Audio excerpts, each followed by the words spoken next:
actually play for 5 more years if he wanted to. And then earlier in the season, he said, guess what, I may retire, after next season.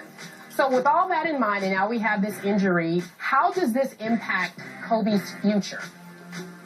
Well, first of all, I think it eliminates the prospect of 5 additional years. That's number one. Number two, and more importantly, what we have to understand about Kobe is that playing the game is relatively easy for him. Of course, he says he could play 4 or 5 more years because he knows and believes in his sleep he can average 20. The problem for Kobe Bryant in terms of him contemplating retirement is all the work that he has to put into to have himself at an elite level where he can do what he does on a night-in, night-out basis. That's his problem.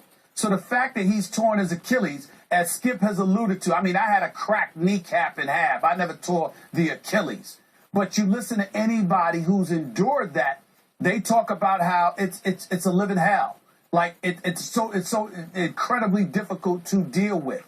Knowing that, you have to ask yourself, like he alluded to on his Facebook page, do I really want to go through this? Go through all of this stuff that it's going to take me to prepare to get myself back to where I'm accustomed to being. Because understand something, Skip, and this is very, very important. Michael Jordan modified his game, as you well know, and changed it. Once the athleticism dissipated, and he had to rely more on his savvy, his know-how, his cerebral approach to the game, along with that jump shot. You have to understand that Michael Jordan just found a different way to beat you and to be effective. Kobe Bryant, believe it or not, is a tad bit different because as effective as he could make himself to be, he doesn't want to be around for us to witness that dissipation, even in the athleticism department. Yeah. So if the Achilles is everything that you and others who've endured it have said it is, then it's going to take something significant away from him physically. And even if he can still go out there and average 25 a game and stuff like that, he's not going to want to sit around doing that for too long because he knows eventually it's going to catch up to him. Okay, so bottom line to this question, the answer is unknowable. I have no idea how Kobe's going to be able to bounce back. Do we both agree this is the ultimate workout warrior in Kobe Bryant? Yes. With Tim Grover at his side, if you give anybody a shot to come back faster than ever, it's this guy. Stephen A., let's look at what happens. I told you it's the most mysterious, debilitating injury of all. And it's the longest, hardest rehab. They say 6 to 9 months. Who knows what it could be. But the problem is always rebuilding your confidence to be able to push off it and trust that it won't pop again. And it could take 8 or 9 months, which is going to leak into next year, which means next year could be kind of a lost cause for Kobe and the Lakers. I don't know. Yeah. And it could actually extend how many years Kobe ultimately plays because he may not be able to bounce back full throttle Kobe until age 36 and 37. And would I be surprised if Kobe's playing at 36? No, I wouldn't surprise me at all. Yeah. So maybe you'll get a couple of more years longer term than you would have. But let's look real quick, Stephen A. Isaiah Thomas, the great Zeke, 32. popped his Achilles at 32 and tried to come back and just quit. He retired at 32. God bless him. Dominic. Yeah, it's different though, Skip. Yeah. Technology, different time. Yeah. Somewhat, but you're 20 years right. ago. I hope you're right. Dominic pops his at 32. He comes back and makes 2 All-Star teams, so it's possible there. We look at Elton Brand. His goes at age 28. He'd made 2 All-Star teams. Now he's come back from it. Last 5-6 years, not great, Stephen A. He lost a lot because of the Achilles. We've seen Norm Nixon going way back, have to retire. I can go on and on. It's unpredictable and unknowable. So do I think Kobe can start next year 100% Kobe that we just saw? I don't. No, it's not possible. Because here's the thing. He is human. But here's the problem. They need to stop that nonsense. He might miss training camp, but he could get back for the beginning of the season. Stop that. Just stop it. That's ridiculous. And I'm not saying he can't do it. I'm saying it's not advisable to do it. Yeah. He needs to take his time. But the reason why I'm not worried about Kobe on that level, Skip, is because in the doesn't want you to see him as a shell of himself. I understand. See, that's the difference. He doesn't want it. Yeah. He would rather sit out Until he's 100, and miss games than for you to come back, than for him to come back and we look at him and say, you know what? He's done. All right, Stephen, let's talk about this. Mike D'Antoni told USA Today talking about Kobe's injuries that he didn't believe there was any connection with his excessive minutes. So let's take a look at this quote. It was the decision that we had to make at the time, and it was the decision that was made with Kobe. He was very insistent on it. I was a little reluctant, but he said he could do it. He felt great. We kept checking every day with the trainers and him. Where are you? How are you? What are you doing? And to be honest with you, I don't think one has anything to do with the other. So, Stephen A., how does Kobe's injury, because obviously there are far-reaching implications, how does his injury impact D'Antoni's future? Well, listen, let me say this, first of all, addressing Mike D'Antoni's quote, y'all. That's ridiculous. It flies in the face. And I'm not talking about the Achilles. I'm talking about how you checked with him every day. He said he's okay. Forget the Achilles injury for a second. Overall, how many times, Skip, how many Laker games did you watch where you saw a third quarter, you saw a fourth quarter? Kobe had it. He could dig deep, but there was something inside of him. You saw him breathing a little heavy. He looked a little bit tired. Yeah. Okay? Now, we saw this years earlier playing for Phil Jackson. Yeah.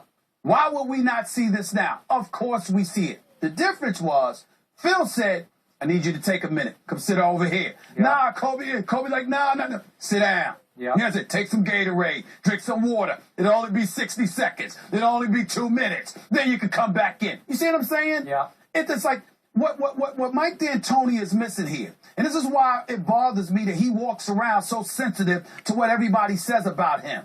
Because it's that kind of nonsensical quote he just threw out there. You are a coach getting paid $4 million a year. You are the leader of the Los Angeles Lakers. What are you talking about? You checked with the trainers. Yeah, I'm saying, what are you talking about? You checked with the trainers. No, I'm not blaming D'Antoni per se for the injury. I understand it could happen. Okay. But to act like, you are completely absolved as a coach just because the dude said, I'm okay. Yeah. Over the course of 48 minutes, you're supposed to watch the game and say, you know what? I don't care what he's saying right now. I think he need a break. I'm going to need him for the 12 minutes of the fourth quarter, maybe the second quarter, maybe the third quarter. I'm going to give him this rest. That's my point. So to me, D'Antoni, to some degree, is on a hot seat because, let me be clear, people in L.A. don't want him. I'm just going to put it out there. People in L.A. want Phil. All right? That's number one. They want Phil. Number two, they don't like the way everything went down because even though they weren't the greatest Mike Brown fans in the world, 5 games in, they didn't like that. They didn't like the fact that when Mike D'Antoni first took over the job, he was open with the team about how defense ain't his thing. It's something he'll have to learn along the way. They didn't like the fact that 3 days on the job. He took the job on a Tuesday, Kerry, Laker lover, a job on a Tuesday. That Friday, he benched Pau Gasol. What has Pau Gasol been doing? Right.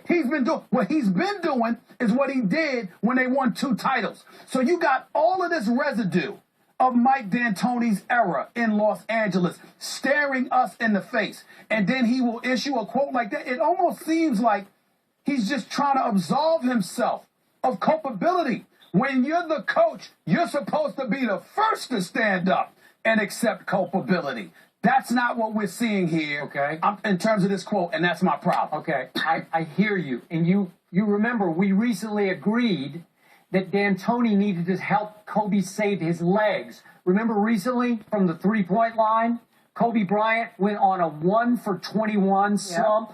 Remember that one? Yes. 1 for 21 from 3. That's just tired legs. Can't get the lift into your three-point shot. Okay, now let's talk about D'Antoni's future.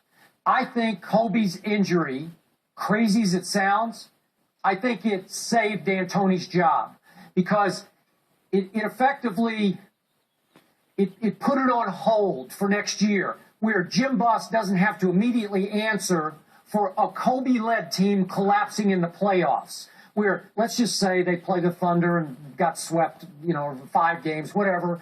Kobe wasn't very good last year. I'm sure he would be better this year. But let's say they got blown away by the Thunder. Well, then there'd be a real outcry in L.A. We want D'Antoni gone.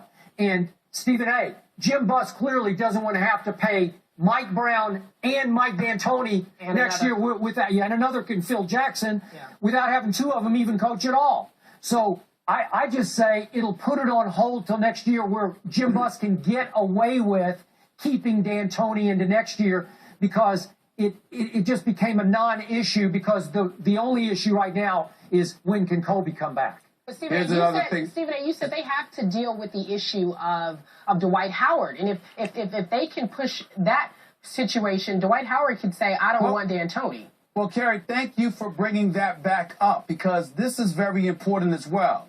If you remember, one of the things I forgot to add was when D'Antoni benched Pau Gasol 3 days on the job. Remember, as a Laker lover, in the immediate aftermath of that, Dwight Howard was missing those free throws, shooting at 46%.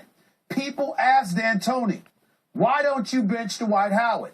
His response was, you don't do that to a franchise player. You ride that wave. You take care of him. You show faith in him. That's what he said. Well, if that's the case, why the last week of the season are you and Dwight Howard in the newspapers essentially feuding? Because Dwight Howard is saying, could you feed the big boy the ball? Maybe that will help improve our defense, because we'll slow down the game. We'll have sets. We're running the ball inside out. And as a result, it will put us in a position to get back on defense, get set, and position ourselves to defend better. Okay? D'Antoni was like, yeah, I heard him, and was dismissive of it. So 1 minute you're praising him and talking about he's the franchise. The next minute, you're at odds with him in terms of feeding him the basketball. But this is the dude y'all want to resign to max dollars because he's the cornerstone of your franchise in the future. So now you've got a situation where potentially D'Antoni could be alienating Dwight Howard without even realizing it, because he's in his own world. And as a result, going into free agency with the Atlanta Hawks telling everybody they're going to pursue Dwight Howard, with Dwight Howard's father wanting him to come back home to Atlanta, with Houston, with James Harden, Jeremy Lin, Chandler Parsons and those boys, all right, which, by the way, Kevin McHale doing an outstanding job coaching them, and they're young. And it's a tax-free state that is Texas. That's an option. Dallas, another tax-free state. I mean, obviously it's the same state as Texas, but they're another tax-free team. They've got that option. So if you've got these options, you would think that D'Antoni would be aware of this and make sure he made the big boy happy. Okay. But that hasn't happened. Okay, but would Dwight demand to stay in L.A. that D'Antoni be fired? Yeah. I don't think so. I don't think Dwight wants that on him this time the way it was in Orlando. You're right, but remember, I don't believe so either. But unlike times in the past, he's listening to his agent now. Dan Fagan is one of the most reputable agents in the game of basketball. You work behind the scenes, who knows what's possible. This is if you had left it to Dan Fagan all along, instead of listening to your parents and friends, you might have been in Brooklyn. Keep that in mind. We'll keep it in mind. We'll leave it right there while we